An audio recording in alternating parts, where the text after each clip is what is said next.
বঙ্গবন্ধু শেখ মুজিবুর রহমানের ৩৩তম শাহাদাত বার্ষিকী উপলক্ষে বাংলাদেশ আওয়ামী লীগ বার্সেলোনা শাখার উদ্যোগে মিলাদ মাহফিল, শিরনি বিতরণ ও আলোচনা সভার আয়োজন করা হয়।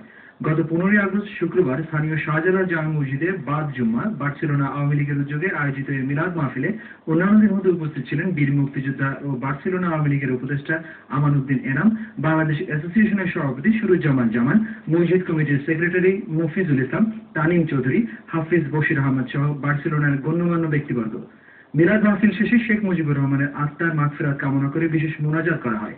ওই দিন রাতে বার্সেলোনা আওয়ামী লীগের অস্থায়ী কার্যালয়ে সংগঠনের সহসভাপতি তানিম চৌধুরীর সভাপতিত্বে ও সাধারণ সম্পাদক সাব্বির আহমেদ দুলালের পরিচালনায় অনুষ্ঠিত আলোচনা সভায় বক্তারা ১৫ই আগস্ট জাতীয় শোক দিবস হিসাবে রাষ্ট্রীয়ভাবে পালন এবং দিবসটি সরকারি ছুটি ঘোষণা করায় বাংলাদেশ তত্ত্বাবধায়ক সরকারকে ধন্যবাদ জানান। বক্তারা ১৫ই আগস্টকে বাঙালি জাতির ইতিহাসে কলঙ্কের কালিমালিপ্ত একটি দিন হিসেবে আখ্যায়িত করে বলেন, ওই দিন হায়নারা কেবল একজন মুজিবকে হত্যা করেনি, হত্যা করেছে বাঙালি জাতির উন্নয়নের কর্ণধারকে।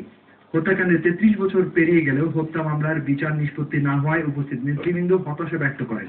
আলোচনা সভায় অন্যান্যদের মধ্যে উপস্থিত ছিলেন বাংলাদেশ আওয়ামী লীগের উপদেষ্টা আব্দুল বাসিত কসর, কামাল আহমেদ, বিজয় রায়, গিয়াসউদ্দিন, শাহাবুদ্দিন, শামীম আহমদ, সাব্বির আহমেদ প্রমুখ।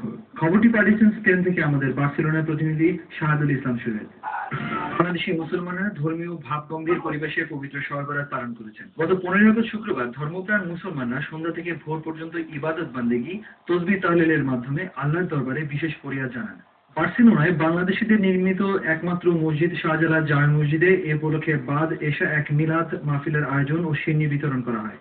বার্সেলোনা ছাড়া বিভিন্ন জায়গা থেকে বাংলাদেশি মুসলমানরা এই মিলাদ মাহফিলে সমবেত হন। মসজিদ ফজর অবধি খোলা থাকায় ধর্মপ্রাণ মুসলমানরা পুণ্যময় এই ভাগ্য রজনীতে লাইলাতুল বরাতের নফল নামাজের পাশাপাশি পবিত্র কোরআন তেলাওয়াত, জিকির আজগার, ওয়াজের মাধ্যমে কাটান। তারা আল্লাহর দরবারে গুনাহ মাফ এবং আত্মশুদ্ধি কামনায় ফরিয়াদ জানান। রাতভর ইবাদত বন্দেগী শেষে অনেকেই সেহরি খেয়ে পরদিন নফল রোজা পালন করেন। খবরটি পাঠিয়েছেন স্পেন থেকে আমাদের বার্সেলোনা প্রতিনিধি শাহাদুল ইসলাম সুহেল।